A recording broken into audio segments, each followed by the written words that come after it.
A very good morning everyone. I hope you all are doing well. I Jyoti welcome you all to RTP online classes, and in today's video we will be talking about our lesson 3 of our Beehive work. This is our Beehive work, and we'll be talking about lesson 3, and the name of our chapter is The Little Girl, and it is written by Katherine Mansfield. So, if we talk about the title itself suggests that the story that we are going to read is based upon a little girl. And if we talk about our author, the name of our author is Katherine Mansfield. So, Katherine is the pen name of our author. Pen name means all the works of the author that are written, all the works that are written by this author are signed. They are signed by the name Katherine, and in reality the name of our author is Kathleen Mansfield. So the name of our author is Kathleen Mansfield. Katherine Mansfield is her pen name by which she writes her works. So she belongs to New Zealand and she writes in English language. So this work, The Little Girl, is originally written in English language. It is not translated from any other language. Now, if we talk about what is Katherine famous for. So Katherine is famous for her short stories and her poems. She also writes some novels, but mainly she is known for her short stories and her poems. And the reason behind this is that the themes that Katherine takes up in her work are unconventional. Unconventional means they are not easily discussed by authors. They are not widely found in the works, in the various works of other authors. So her themes are quite unique. They are interesting for the author, for the readers. The readers can quite easily relate themselves to the fictional work that the author has written. So let's begin with our chapter. So all of you open your books at page number 32. This is our lesson 3 at page number 32, and I'll be reading it for you. So focus in your books. In the very beginning we have before you read. So before reading, the author wants that we should ponder over some points. We should think over some points. So let's see the points. The first one says, do you feel you know your parents better now than when you were much younger? Here we have a question that has been put up by our author, and the question asks us whether we have ever thought over this, that earlier in childhood we were told to do something. At that time we didn't have any idea why we are told to do this, because we didn't enjoy doing that work. Because if we enjoy doing that work, anyone doesn't have to give us any instructions. There is no need of giving instructions.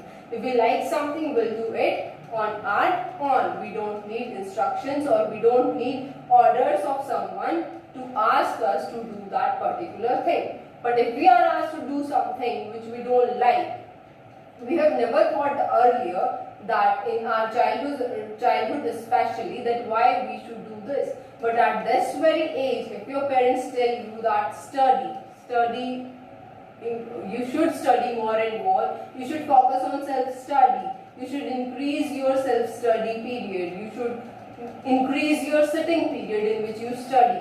So that is the thing that they ask us. But when it comes to us at this particular age, you all can think of the reasons why you are told to do this particular thing. You know that whatever you are told to do by your parents, somewhere is for your benefit.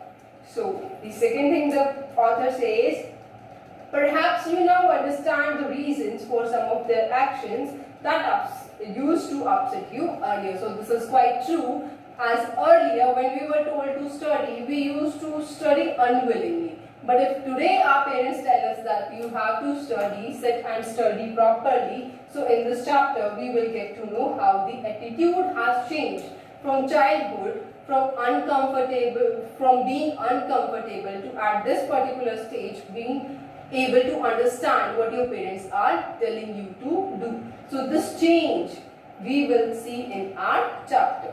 And the second point is this story about a little girl whose feelings for her father changed from fear to understanding, while will probably find an echo in every home. Now they are telling us what this story is all about. So the story will tell us that how a child, from getting feared by his parents or by his father especially, gets to understand him slowly and gradually. How this change comes in a person, be it anyone. So we are told that in this story we will be getting to know the change from fear to understanding, and here we find a phrase that is find an echo. So find an echo means you would be familiar, you will agree with that thing that the chapter will be telling us. So it won't be hard for you to believe what is being told in this chapter, as it is quite relatable to every person in every house. So let's begin with the first paragraph of our chapter. So everyone get ready with your books. I hope you all are ready with this. So let's start with the first paragraph. The first paragraph states, to the little girl, he was a figure to be feared and avoided. We are told that the little girl whom we are talking about, the main protagonist, the protagonist means the main character of our story, that is the little girl, she used to fear. For her, he was a figure to be feared. In the evening, when he came home, she stood near the staircase and heard his loud voice in the hall. Now they are telling us the routine of the evening.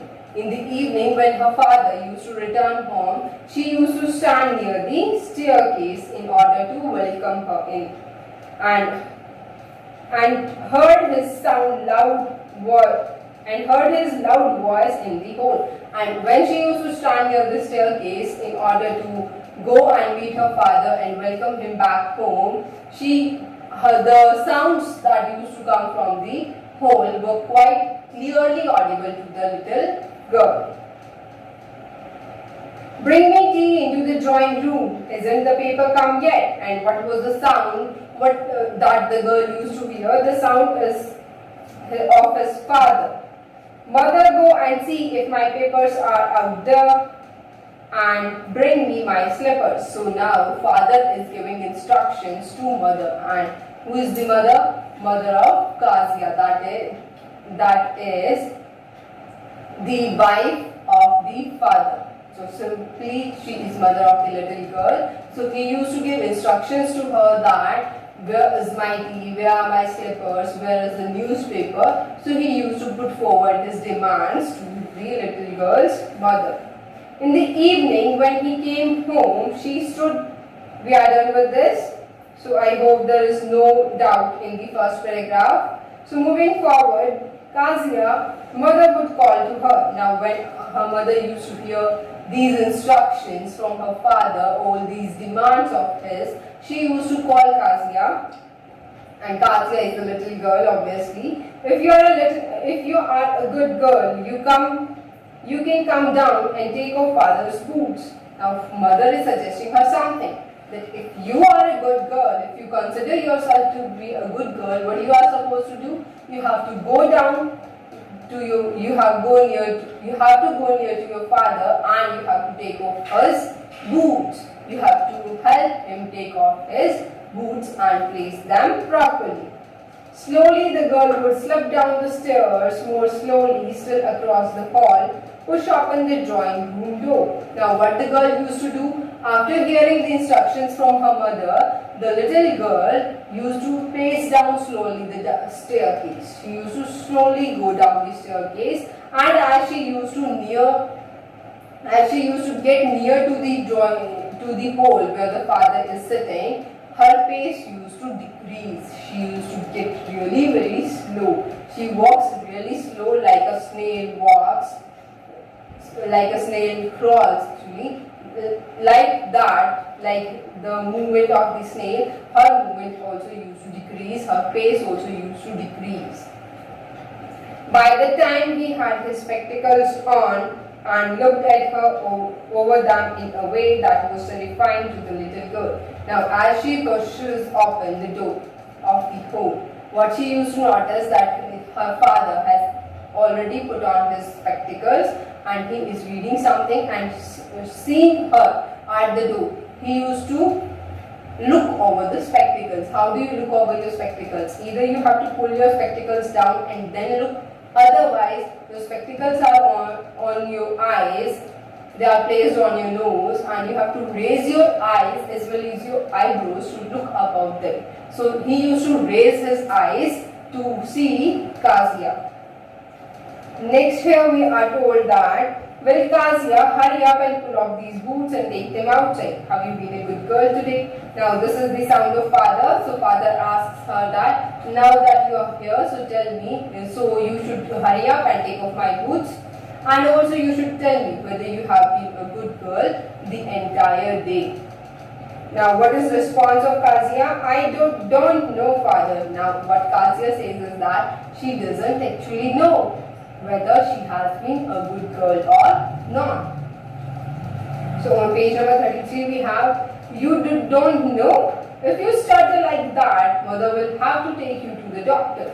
Now her father says that he imitates her complete line, not complete line, he imitates the phrase that Kazia found difficult to speak, and that was a portion of "don't know." So he repeats it and says that, "Do you speak like this? If you are speaking like this will give an impression to your mother that you have some speaking disability, that you are stuttering, and for that purpose, to get you cured of that disability, to get you cured of this disability, your mother will have to take you to the doctor." She never stuttered with other people, had quite given it up, but only with father, because then she was trying so hard to say the words properly. Now the narrator of our story, or we can say just the author, she explains us that it was not in habit of Kazia to stutter. She had never stuttered earlier, or she doesn't stutter in front of other people, be it anyone, be it other guests, be it some strangers, be it her mother. She never stutters in front of any people, but she stuttered here. And the reason behind her stuttering is that she was finding it hard to speak words. She can't get the words into her head. She can't figure out what should be the reply that she should give to her mother. "What's the matter? What are you looking so wretched about?" Now father is asking some questions as he didn't get any reply from the little girl. So he says, "What is the matter? And why are you looking so tensed? What are you tensed about? What are you stressed about?" Then he makes a call, "Mother, I wish you taught this child not to appear on the brink of suicide." Here Kazia, "Carry my teacup back to the table carefully." Now he says that he asks his mother that you should teach her something, because looking at her face, looking at her body language, one can easily tell that she is on the brink of suicide, means that she is going a lot of stress, she is under depression. It looks as if she is really her situation is very pitiable. Someone should sympathize with her, so her situation is getting worse. So you should teach her something. And then he hands over the teacup to her, and he asks her to take that teacup back to the table carefully. Now coming to the next line we have, "He was so big, his hands and his neck, especially his mouth when he yawned. Thinking about him alone was like thinking about a giant." Now here Kazia tells us that it is what Kazia feels, that we are told here that for Kazia, father was a figure that was similar to a giant, that was similar to a monster, and she describes him in such a way that he has big hands, he has big head, he has big neck, and especially his big mouth that is quite clearly visible to anyone when he yawned. It looked quite giant to her.